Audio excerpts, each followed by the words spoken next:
Good evening.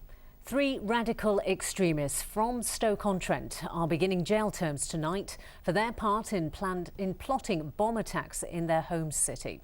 Each will serve a minimum of 8 years, and the judge said such is the danger they present, there's no guarantee they can be released. A 4th man received a 5-year term for possessing an article explaining how to make a bomb. The men were sentenced along with 5 others from London and Cardiff as part of a wider terror network. Alison Mackenzie was in court and sent this report. These were the scenes outside Woolwich Crown Court this afternoon as relatives and friends of the men who were sentenced expressed their anger about what had happened.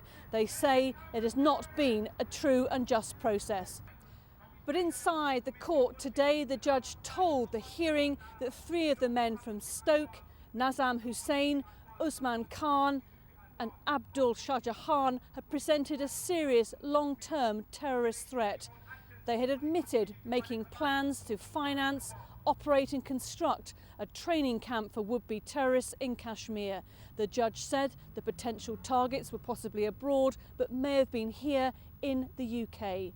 A 4th man from Stoke-On-Trent, Mohibir Rahman, was found guilty of a lesser offence. He will serve 5 years for having an article, one of which gave an instruction on how to build a bomb.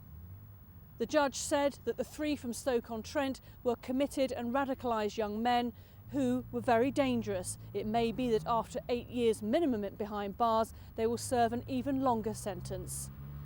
The terror network has been taken off the streets tonight. The judge said it was a good success for the counter-terrorism operation.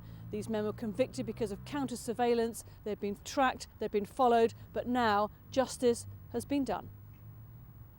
This was an investigation into 9 young men who were all accused of serious terrorist activity, and the West Midlands Police and the Security Service deserve considerable thanks for the outstanding investigation that they've conducted. Well, the men were heard talking about planting the bombs in the toilets of pubs in Stoke, then fleeing to Kashmir after their failed attack for terrorism training. If successful, they could have caused countless injuries or deaths. But why did 4 men who grew up in Stoke-On-Trent want to bomb their home city? Amy Welch has been looking at their background. We're not terrorists. We're not terrorists. We're not terrorists. He denied he was a terrorist and promised nothing but peace. We live here in harmony with the British people. But just 2 years after holding this news conference, these were the scenes in Stoke-On-Trent. 12 months on, it's hard to believe that these streets were the focus of one of the largest anti-terror operations Stoke-On-Trent has ever seen. But why did 4 men, all followers of Islam, want to bring terror to the very city they'd made their home? For 16,000 Muslims in Stoke-On-Trent, this is home. Usman Khan, Mohammed Shahjahan, Nazam Hussain and Mohibir Rahman were well known in the area and regularly attended Friday prayers. But behind closed doors, they were planning an attack. An attack that's been condemned by the young majority. After all the work that the whole community's put in by putting projects together to build bridges between these communities, and then the minority of idiot people breaking that, it's just not worth it. Basically, I think they see something on the TV, they'll feel anger to it and they want to react to it, but they don't understand that they're making it worse. 3 of the men were pupils at Haywood High, a school which has won awards for its work promoting cultural diversity. We have no control over their lives once they've left. We had them for 5 years, from 11 to 16 years of age. But even at that age, when they become 17, 18, other influences can come to bear. One of those influences was Mohammed Shahjahan. He too was from Stoke and was their emir, or leader. And that's what we preach, and that's what the people in the... And unlike the others sentenced today, his group didn't target iconic buildings. Instead, they planned to plant homemade bombs in the toilets of pubs and clubs in Stoke. I was very surprised that this is the target area. I couldn't see why it would be the target area, other than to hit the working class people. it just seems very sad that that's the aim of a very small minority of people.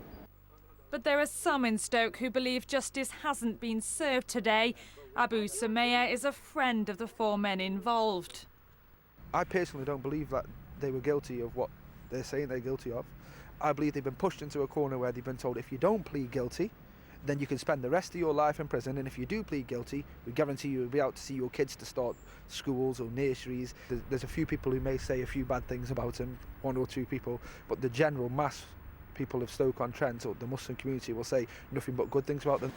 This case is now closed, but for community leaders in Stoke, the work of ensuring peace in their home city continues. Amy Welch in Stoke-on-Trent for Central Tonight. Well, for more reaction to the sentencing of the 4 men, we can speak now to Mohammed Iqbal, who's the secretary of the Islamic Centre in Stoke. Mr. Iqbal, these men have been told they may never leave jail. What's the reaction from members of the Asian community? The Muslim community has been very happy that justice has been done. These type of people are the black sheep in the community, and the people are quite happy. And are you worried about just how radicalised that some young men actually are? Well, really they have, although they are British born, they don't mix in the community much, and we are quite happy that they get what they want. They want the sentence and they got it. But you say they don't mix within the community. The Asian community as a whole, they're quite respectful of their elders. Do you think the elders need to do more to educate the youngsters that terrorism isn't the answer? Well, the Muslim community have been doing their best to educate these people that they should be a good citizen. But the atmosphere in this country is so bad, and the law is so weak that these people take the advantage. OK, Mohammed Iqbal, thank you very much for joining us. The family